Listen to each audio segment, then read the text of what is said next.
Hi, I'm Tyson Franklin, and welcome to this week's episode of the Podiatry Legends Podcast. With me today is Sarah Bauling. Now, if you recognize that name, it's because Sarah was back on episode 327, and it was titled From Stage Fright to Spotlight, Speaking Strategies for Podiatrists. And if you missed that episode, do yourself a favor, go back and listen to it after you've listened to this one. So don't not listen to this one first. Now, Sarah is also known as the Perfect Pitch Guru, which is why we've got her on here today to talk about that. And when you understand the perfect pitch, it can help generate leads, convert clients, or in our case, patients, and ultimately make you more money, which is always a good thing. And I always say, if you don't like money, you can give it away to charity or you can send it to me. I'm quite happy with it. So Sarah, how are you doing today? I am absolutely fantastic. We had so much fun the first time. I'm excited to be here again. Full of energy, which is fantastic. So you said you have this thing called the Perfect Pitch Blueprint. I do. Which sounds very interesting. And it's actually funny because I've seen you online talking about the perfect pitch, and I've seen you do short talks about the perfect pitch. And it is one of those things that I think in podiatry or any profession, that when you're meeting someone for the first time or you get an opportunity to just even introduce yourself, there's such a good opportunity that can be wasted. 100%. And I think it's an interesting thing, Tyson, because often, and I say this a lot in all the work that I do, is generally when you meet business people, or if you look at yourself as an example, we know that we're really good at what we do. But when it comes to actually telling other people what we do, often we don't come across as the confident and the competent experts. So the pitch is a really good example of that. And again, where people go, I don't need that. No, as a business owner, you need it. Because there is someone who's going to ask you who you are, what you do, and how you can potentially help them. So for me, I think the pitch is the key thing for any business owner, whether they're networking or not. Yeah, I always find it funny when you'll go to a networking event and you'll ask somebody, so what do you do? And it's almost like they were not expecting that question. And all of a sudden, and they hesitate over explaining what it is that they actually do. And then you can see the other person just going, I'm really confused. Yes. One of my favorite sayings is the confused mind doesn't buy in. In other words, if they confuse, the conversation ends. Yeah, and I know that myself when I've bumped into people and I'll ask them what they do. And if they're very wishy-washy with what they're doing, I'm thinking, well, if you can't explain it to me, I'm not going to say yes. 100%. That's correct. So with this blueprint, the Perfect Pitch Blueprint, what is the blueprint? Okay, so the blueprint is the perfect starting point for any business owner who wants to start creating and crafting their perfect pitch. And to put it into perspective, there are many ways that we pitch, or there are many ways that we're approached to pitch. So I'm going to throw that out there in the beginning to give it context, and then we can tighten that up as we go. So the first thing is, if you belong, for example, to a referral networking group where you're having to get up every single week and introduce your business, and there are many referral networking groups locally, nationally, and globally, online, face-to-face, etc., where you're going to get up and you've got 30 or 40 or 60 seconds. So that's the one area where you are absolutely prepared, you're going to pitch. The second pitch could come around where you're potentially speaking to a group of prospects and they say you've got 1 or 2 minutes to share your area of expertise. And again, that's pretty prepared. You know that it's coming. It's not like a surprise. It's all happening. You know that it's happening. And then, of course, there's the times where you meet someone and it's a very casual interaction. So that casual interaction could be at a barbecue. It could be at a networking event and you're just meeting people, right through to meeting someone like me at the shop and at Woolworths. Hey, how are you? What do you do? And you've got that pitch as well. Now, with any pitch, the key thing to remember is that very rarely will you give the pitch and someone will go, take my money. So what happens with the pitch is not about selling. The pitch is leading to what I call meaningful conversations. And the meaningful conversation is where the magic happens. What does that magic look like? It could be a variety of things. It could be, oh my goodness, I personally need your services. Or I don't need you, but now that I know what you do and how you can help people and who you help, I can introduce you to someone. Or I'm going to keep your details, so as and when I or someone I know needs you, I can do an introduction. Yeah. So pitch leads to many different things. And I guess in a way, there's a bit of psychology behind the back of it as well. Can I ask a question for a sec? Oh, Just please because do. you mentioned the three where you're like a networking group, one where you could be at a luncheon and they're going, oh, we're going to get some people come up, do a 2 minute, quick little pitch about their business. But the third one you said, these social interactions, would probably be the majority of interactions you would have. I just Oh, from 100%. my thinking, that would be a day-to-day thing. Whereas the Yes. other things could be, like you said, once a week, might be once a month. Yep. But your social interactions are an ongoing daily process. 100%. And they're both very different pitches. And we've probably got time. We can go through both Yeah, because they're both useful. And the great thing about it, though, is when you are delivering those pitches without the intent of selling, if your intention is, I just want this person to buy and I just want to take their money, yeah. people read into that. People are not born yesterday. So when we deliver our pitch in a sense that we're serving and helping, that's where people are like, hey, actually, I want to have this conversation. I want to learn more. So there's lots of stuff around the pitch, but if your headspace is, I want to introduce myself and my business, if that person is interested, we have a meaningful conversation, and then magic happens, then the rest follows. So yes, but I love the social interactions as well, because for me personally, that's probably where I start most of my conversations, is with random people in random places that lead to I magical could endings. I could see that happening. Is that one on the train who talks to people? What? Who's this crazy lady sitting next to us? Crazy lady Yeah. at the top of her voice. No, I'm that person. I'm okay. I'm okay with that. It's only if you got a parrot on your shoulder that people start to think you're a bit odd. Don't even go there. We've all seen that person with the parrot on their shoulder who comes up and starts talking, and you're like, no, I don't want to. Or a lizard. Why Oh, the lizard, yeah, or the fluffy white dog wearing a cap. how did we go there from I don't know. such fun, Tyson? Oh So dear. please continue. Okay, so do you want me to take a dive straight into the perfect pitch blueprint as a start? And then we can have a look at the social pitch. Yeah, that'd be great. Okay, perfect. So what I would suggest is, particularly to your listeners, providing they're not driving, is to grab a pen, grab a paper, and actually start doing. So as I go through this process, I want you to really think about your own pitch and the pitch that you could be creating. And what comes out on the other side, and it's saying about 5-10 minutes when we've gone through it, may not be the final version, but you've got a starting point. And I'm going to give you lots of tips and tricks and techniques that you can use to really shimmy it up and really refine it. But my suggestion is start, because the rough version is what you start with to create something that's really beautiful. It's one of those things you can watch someone ride a bicycle, but the best way to learn is to actually get on the bike. So I want your listeners to jump on the bike with us, yeah. I saw a good And quote only this morning, and it said something about 5 minutes of action is worth more than 1 year of planning. oh my gosh, I love that. I love Yeah. that. So true. Yeah, and that really applies. So And I know there's probably people listening to this who, I know a lot of people listen to this while they're driving, while they're walking, while they're exercising. But what I'd suggest, if for some reason you don't have a pen and paper with you right now, as soon as you get back to your workplace, go to your diary. And this is what I tend to do because I listen to a lot of podcasts.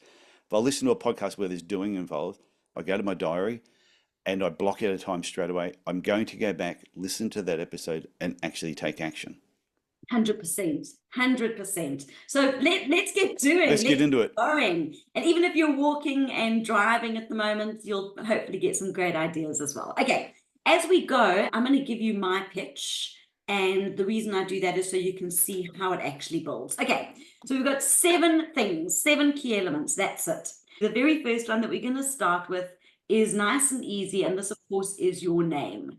So in a professional environment or in a business environment, I know we laugh, I right? don't know why I'm laughing, but sorry. Don't worry. Yes. So particularly in a professional environment where you've actually been asked to or invited to stand up and deliver your pitch, whether it's referral networking or a planned pitch, whatever it is, you always want to give your first name, and in a business setting, your last name or your surname as well. And the reason for that is it starts you off, it places you, and we can never assume that everybody knows us.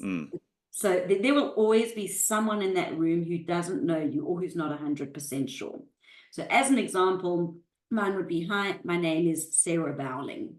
Again, when you give your first name and your last name, it makes it really easy for people to stalk you. I mean, for people to find you.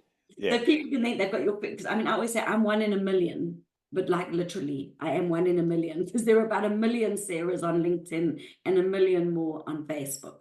So again, first name and surname makes it super easy for people to find you. Second key element, this is what you do. So we often have a tendency to go like, hey, my name is Sarah Bauling from Bauling Enterprises, because that's the name of my business. But when I say Bauling Enterprises, no one has any cooking clue what that is. What do I do? So I might say, well, you know, everyone in my street knows what I do. That's great. But are you dealing with people locally in your street, or are you dealing with a global audience? So again, your company name, if it's important, there's another spot for it. But number 2 is, what do you actually do? And you want to simplify this to the nth degree, to the simplest form that it is. You're a butcher, you're a baker, you're a candlestick maker, whatever that looks like. Okay. So in my world, again, you may get, and this is where you spend time with it, getting a little bit more creative. So I could say my name is Sarah Bauling, and I'm a professional speaker specializing in the perfect pitch. I shimmy it up a little bit. So my name is Sarah Bauling. I work with business owners to help them create, craft, and deliver their perfect pitch. So again, I was really specific in terms of who I work with. That's good. Yeah, it's a big difference. It's a big difference. And again, I might be, if I'm pitching, for example, to a group of students and we're looking at a pitch to get work, I would use a slightly different pitch. I met an accountant once who actually introduced himself. Instead of saying he was an accountant, he said, I help people pay less tax. Fantastic. Okay. And you saw even people on the other side of the room heard that and just turned and came walking over. So I heard something about you help people pay less tax. He goes, yeah. And if he had said, I'm an accountant, we would have gone, oh, okay. Another accountant. Yeah. Let's have a look at some spreadsheets. Exactly. So you want to get this sexy, and you want to, like I say, spend time on it. Really think about how you can bring people in that very, very first moment. Okay.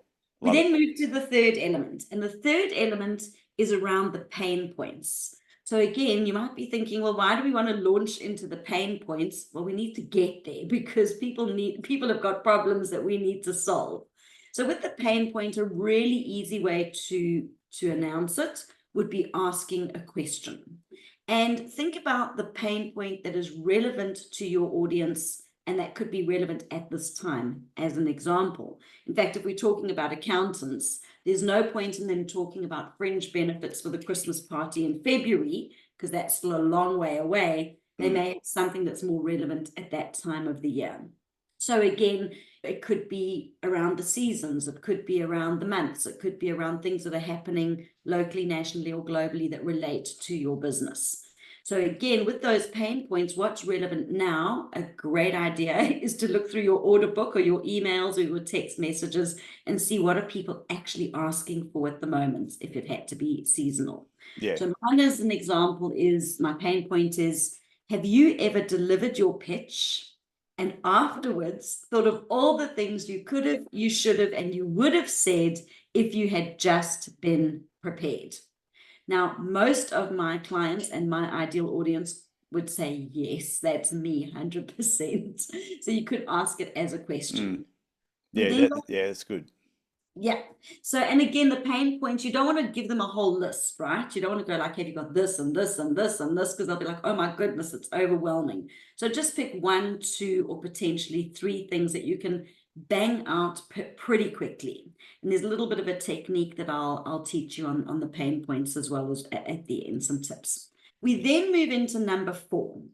And number 4 is the product, the service, or the solution that you offer or it could be your company name. So as an example, I'm going to do 3 and 4 together. Oh, and number 4 is said mid-sentence, by the way, so it's not a complete sentence. So Yeah. number 3, have you ever delivered your pitch and afterwards thought of all the things you could have, you should have, and you would have said if you had just been prepared? Through the Perfect Pitch Academy, you will. So all I've mentioned is I have a solution. I haven't told you where, when, how, what's included, how much it costs, how long it's going to take. I haven't gone into the detail. All I've said is there is a solution. Okay. Then we move into number 5, which is the gains. And the gains are often the polar opposite, of course, of the pain. So again, there's no point in saying, do you need more time? And with this, I make you more money. What? It's 2 different things. So again, you're generally working with polar opposites. Now, the nice thing about the gain is you want to keep it short, you want to keep it sharp, but you need to make sure that it is relevant. So I'm going to give you my 3, 4, 5 so you can hear how it flows. Have you ever delivered your pitch and afterwards thought of all the things you could have, you should have, and you would have said if you had just been prepared? Through the Perfect Pitch Academy, you will, and here comes the game, be in a position to deliver your pitch with confidence and clarity to anyone, anywhere, anytime. Sounds good. Let's talk about the psychology of what's going on here with the listeners. You've mentioned a pain at number 3 and they go, oh my goodness, this hurts. You basically punched them in the gut. Sorry. I sound aggressive. I'm not aggressive. I just got a visual. Okay, so now that we've got them down, yeah, now they're buckled over. There is a solution where they go, okay, this sounds good. This feels like a relief. And then the gain, number 5, is everything that they actually want. And that's when they go, okay, wait, I'm interested. So normally it is at that point where the lights really switch on. If you're looking at someone, you can see that shift. Then we move into number 6. Now, number 6 is awesome. Number 6 is your credibility statement. In other words, why you? And there are many things that can be in the why you.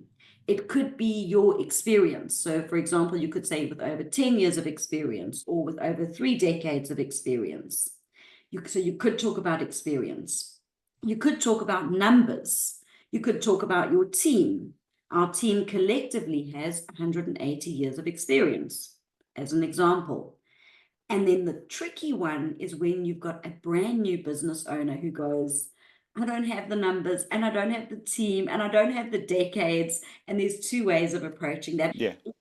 You can talk about your experience. That's all yours for the taking.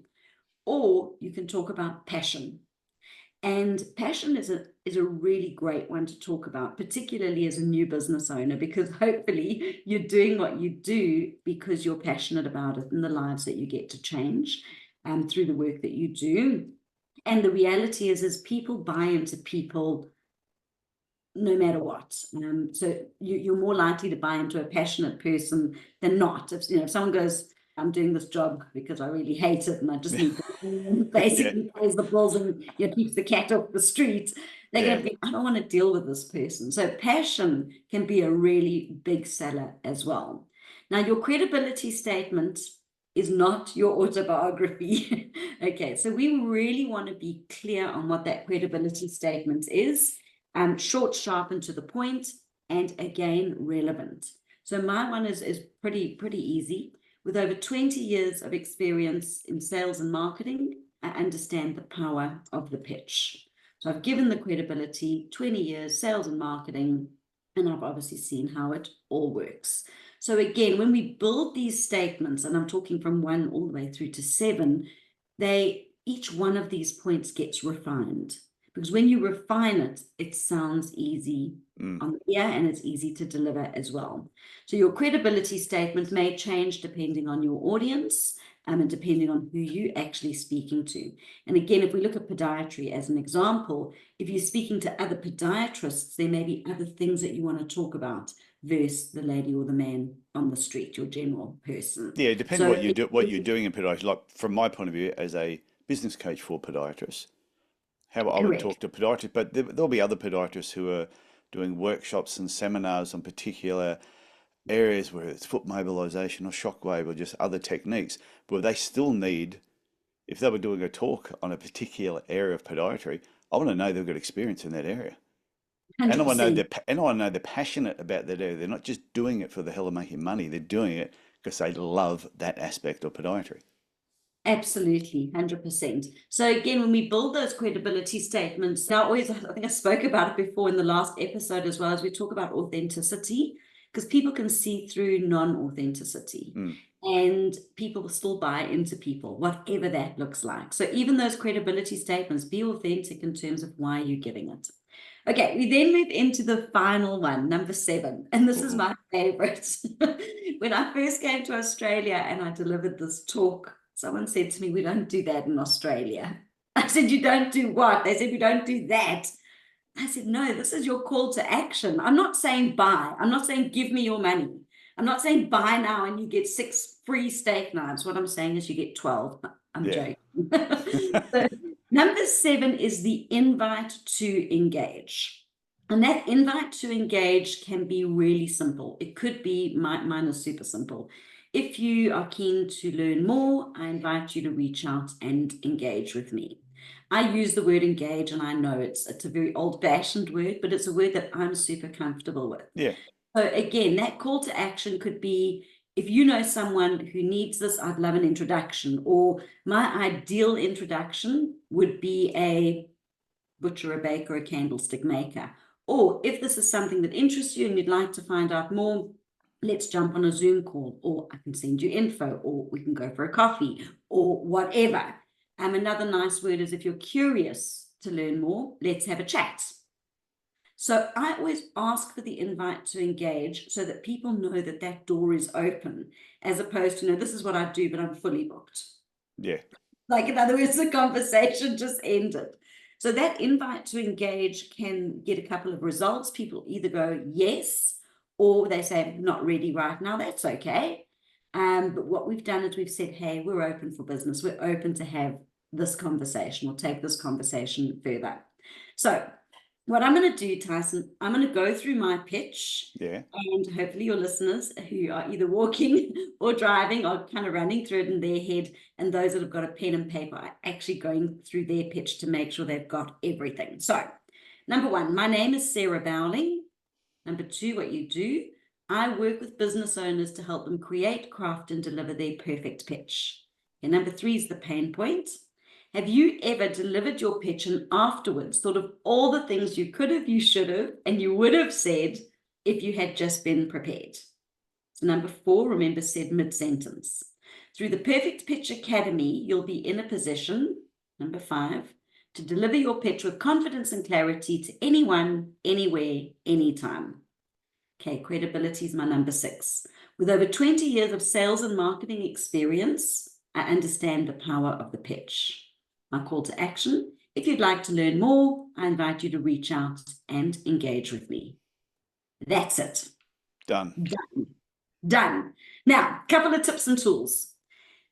By the way, I've got a pitch library. I've probably got about 500 different pitches. Yeah, because I was going to say, like, the way you said that, if you were talking to someone at the local shopping centre that you just bumped into, you're not going to run through, you're going to make you're still going to go through the 7, but it's going to be more natural. So that pitch you just did then, I could picture you pitching that. So you've got 30 seconds to come up and do or you're at a networking, stand up and tell me about your business. And you do that, everyone goes, that is a well-rehearsed, perfect pitch. Correct. So we're going to go into that conversational pitch in a minute, but I'm going to give a couple of tips here because that's going to help our conversational tip. So when we're developing our pitch, and like I said, I've got hundreds of pitches depending on who my audience is and also what I'm wanting. Yeah. Where we talk about fringe benefits in February and the Christmas party in December, it's the same thing. I've got a pitch for every occasion. So when I build those pitches, I follow the 7 key elements, and then I get sexy and we get fun, have some fun with it. Okay, so a couple of tips. Number 1, think in 3s. So when you think in 3s, it means that you do not feel overwhelmed. You don't think, oh, where do I stop the list of pains or gains or results? Or, where do I stop? because you can just go on forever, right? We could just go on and on and on for days. So you want to think in threes. Think of before, during, after, as an example. Here, now, then, whatever that looks like. The second thing you want to think of is using alliteration. I always feel like I'm back in school when I say this. So alliteration are words that start with the same letter or the same sound. So a fun, fabulous photographer is an alliteration, even though a photographer is with a PH. Yeah. A cat kicks a cow, same thing. So what are the alliteration opportunities that you have? Because when you alliterate it, it sounds really, really refined and it catches people's attention. Clear, confident, concise, as an example. Anyone, anywhere, anytime. When I think in threes, one that's not an alliteration is local, national, global. So when you start thinking in threes and you put them into these little magical packages, it makes it really easy for you to remember, really easy to deliver, and really easy for them to absorb. So again, even on that, I worked on three statements. So you want to think in threes and you want to think of alliteration. If you want to get really, really fabulous, you might think of rhyme. If there's a rhyme, you can throw into the mix something that rhymes. Yeah. So if I go through my pitch, I've got anyone, anywhere, anytime. Deliver with confidence and clarity is my 2 C's. I help you create, craft, and deliver, CCC. So, threes, C, C, and D. So Yeah. looking like Sarah, your alphabet. Yeah, I'm going, well, yeah, your alphabet needs a bit of work there. Needs a bit of work. Okay, how do we find these words? You can go and thesaurus them. I think you can probably even do it on ChatGPT, like find 2 words that start with a C that rhyme with clear or something. I don't know. But you'll find there's ways to get those words. I'm an absolute lover of words. I always say I'm a bit of a word nerd. But when you start opening your eyes to these words, they are everywhere. Another one's refresh, refine, and revamp, as an example. And a lot of companies do this. Oh, this is Heaps of them do this. This is marketing 101. Yeah, your lives will never be the same again. You will just see threes in alliteration everywhere. I apologize. Okay, so that is those are a couple of tips that we can use when delivering the prepared pitch to an actual audience. Yeah. If I find that I'm delivering to a new audience and perhaps I've never stood in front of them before or that industry before, in my head, I go through the 7 key elements. I'm very clear what could be their challenges, what solution do I offer within what I've got, and what's the result when they've worked with me, and what credibility statement's going to resonate with them. And then, of course, how do I actually want to engage with them? So even I go through that 7 steps, I obviously go through it super quickly, but I go through the same thing. So I'd suggest that your listeners do the same thing because it works. And I know it works because I had to build my business from scratch with nothing. And the pitch is what started all my amazing conversations. Okay, so are we good to go on to the conversational pitch, Tyson, or do you have any questions? I have one question. Okay. Could somebody use their perfect pitch at the beginning of a talk? If they were going to get up and do a half-hour talk for Rotary, could they get up and start their talk with their perfect pitch? And today I'm here to talk about after they've done that perfect pitch. Okay, so there's a couple of things. I love that you brought that up. I'm going to digress. I feel like we're digressing. We're going to get to the other one. Okay, so with the perfect pitch, people often think of it as, oh, okay, I deliver it at a networking event or we meet someone at Woolies or Coles or whatever. The perfect pitch has got a multitude of places that it can go. And this is why it's worth investing the time on actually getting this pitch right. You can use your pitch because remember, as a speaker, you never want to get up and start talking about yourself first. Yeah. Oh my God, this is terrible. So there's ways that we create that engagement as a speaker. Your pitch, part of that pitch, and you could rewrite it slightly, would be given to your MC or your host who introduce you. So by the time you walk on, you're the credible expert. You can use your pitch and elements of that pitch, for example, in your social media, in your LinkedIn. If you're being interviewed on a podcast, as an example, that may be the pitch. I think if you go back to the intro that we had for this and the last one, it's carefully curated so that by the time you are introduced, you are the credible expert. So your pitch can be used in many, many different places. And again, I'm going to digress again slightly. You don't just have one pitch. So the pitches that you use, you can pull into social media. I've got clients who've worked with me for 2 or 3 years, and people go, "How?" And they go, "Every week I do a pitch that I give at my referral networking group." Yeah. It's the same pitch where I write an article with that theme. I use the same pitch to do a short video on my social media, and I pull it out and I do a post on social media. So one pitch can go into 5 different places before you've even started. Okay, so even when you're just shooting a short video or something you're going to talk about, you'll go through your perfect pitch 100%. in the introduction of it. Absolutely. And again, it might be shorter, it might be sexier, it might be snazzier, but when you're working through that process, you're getting all the information. Okay, so I can tell people now in the future, after you watch this, some of my video introductions will be sexier. Oh, they're going to be so sexy. You can't wait. Be a little bit sexier at the beginning. I'll wait, because I did when I'm shooting videos, I introduce myself, but I don't dive in. I don't dive into a refined pitch when I do it. I just dive in. So I'm going to work on that. I'm going to think about that and work on it a little bit more. And the challenges never end, right? Yeah. Okay, let's have fun. Let's jump into the conversation pitch. And again, what's interesting when I do workshops and the like, and I always say to people, "What was your greatest takeaway?" I love feedback.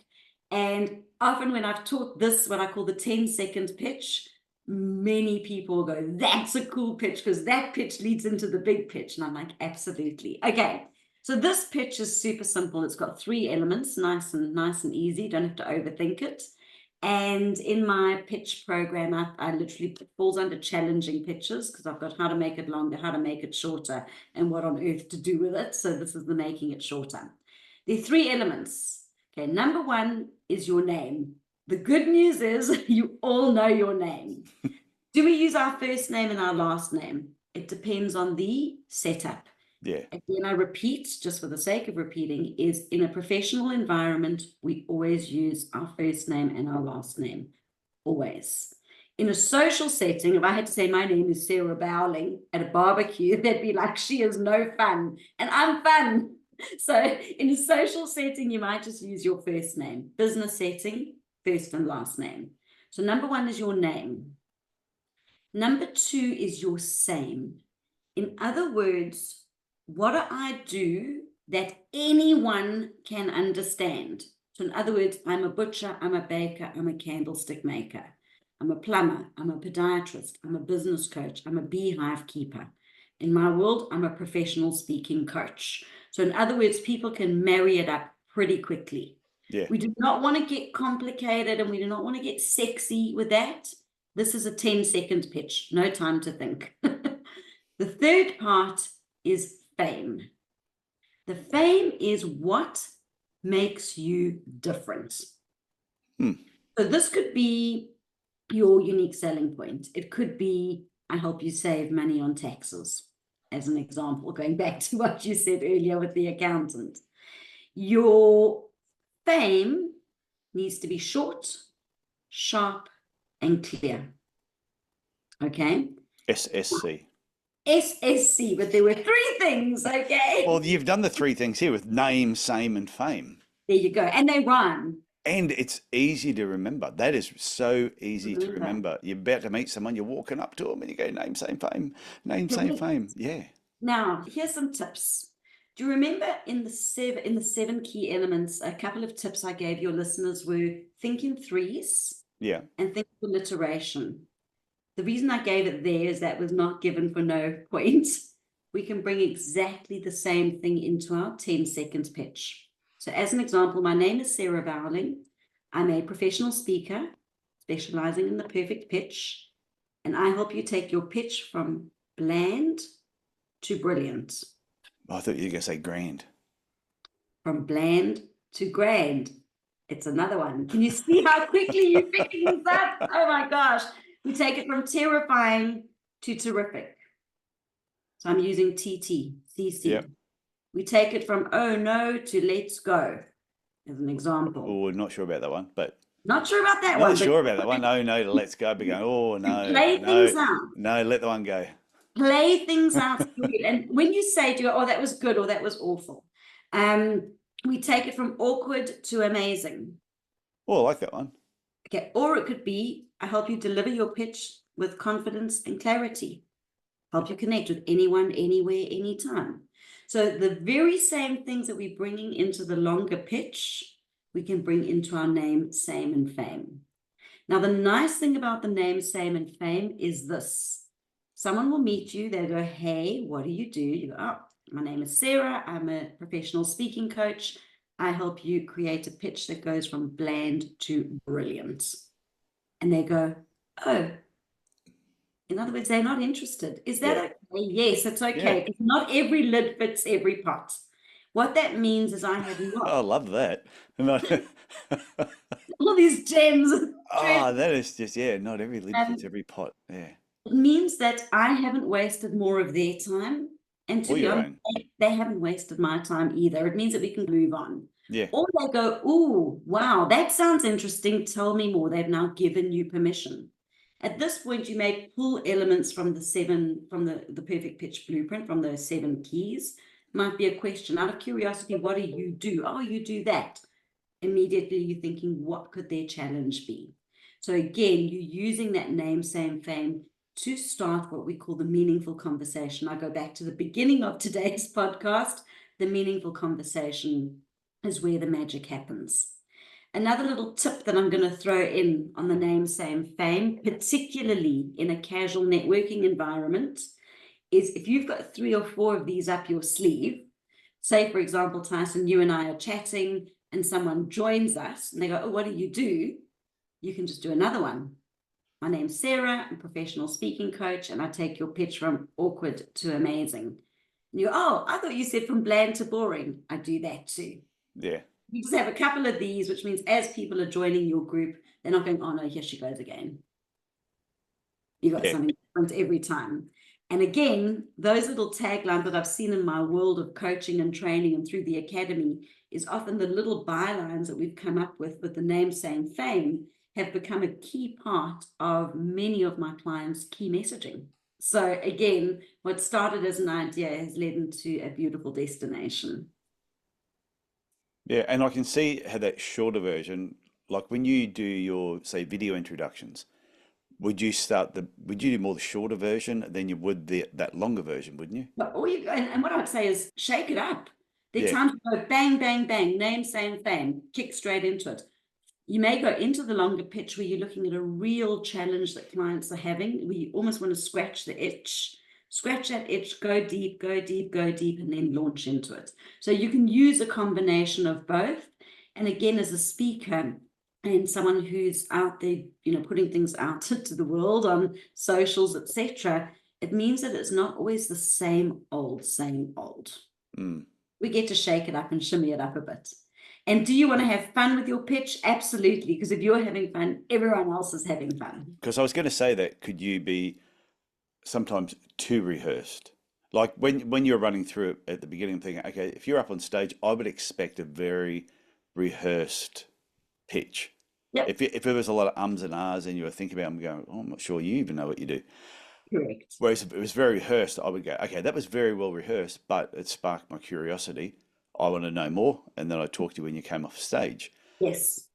Like we said before, depending on the situation, beginning with a video, meeting someone at a shopping center or at a social barbecue, even if you do it, keeping it simplified, keep it simple. You've still got to have fun with it and add your personality to it. 100%. And you'll find in a social environment, you'd never really get through a 30-second pitch because people would interrupt or ask a question or agree or nod their head or something, make a sound. So it is conversational. And I guess that's it, is really pulling it apart, going, right, I'm going to strategize. Like never just, I always say, hope is not a great strategy. We don't go to an event and hope something's going to happen. Like, what's the plan? So again, I'm going to this event. What is the setup?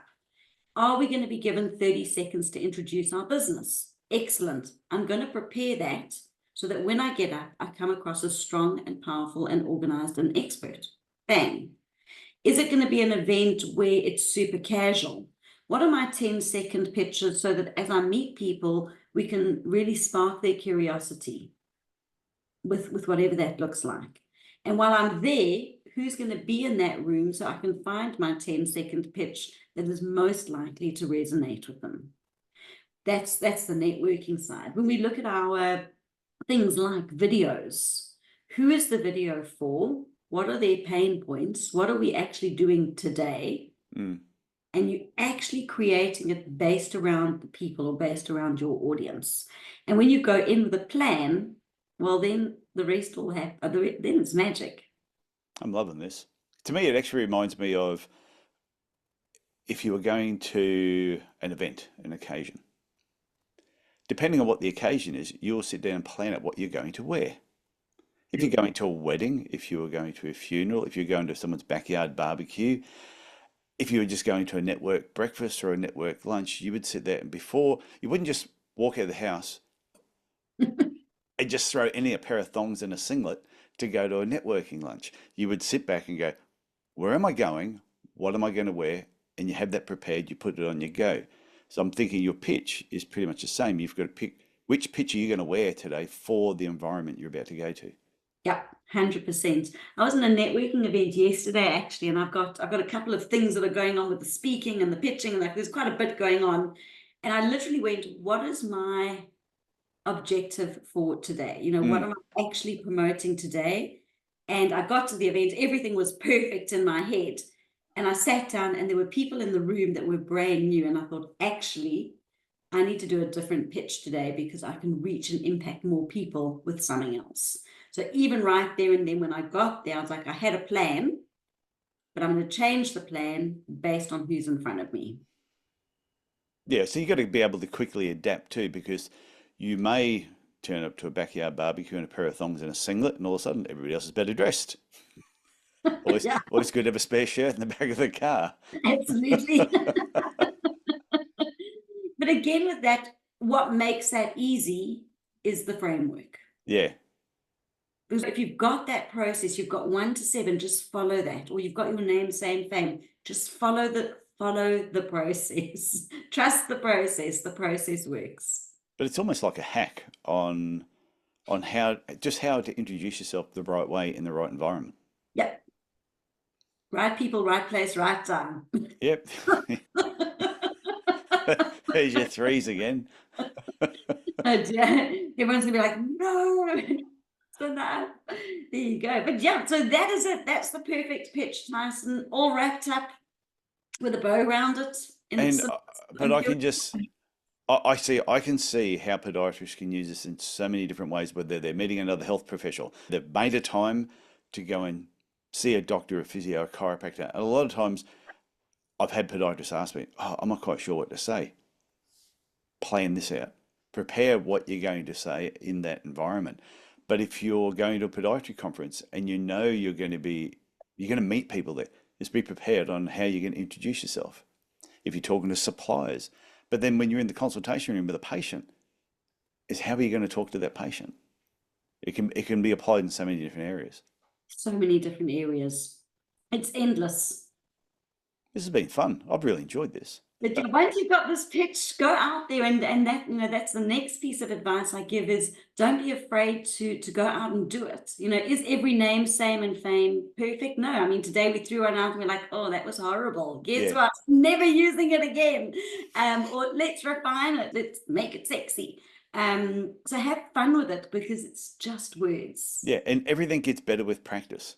If this feels awkward, it's because you haven't done it multiple times, and the more you do it, the better you're going to get. And remember, like even my introduction, when I do the Podiatry Legends introduction, and help you, feel, see, and think differently about the podiatry profession. So I'm using 3 things there as well.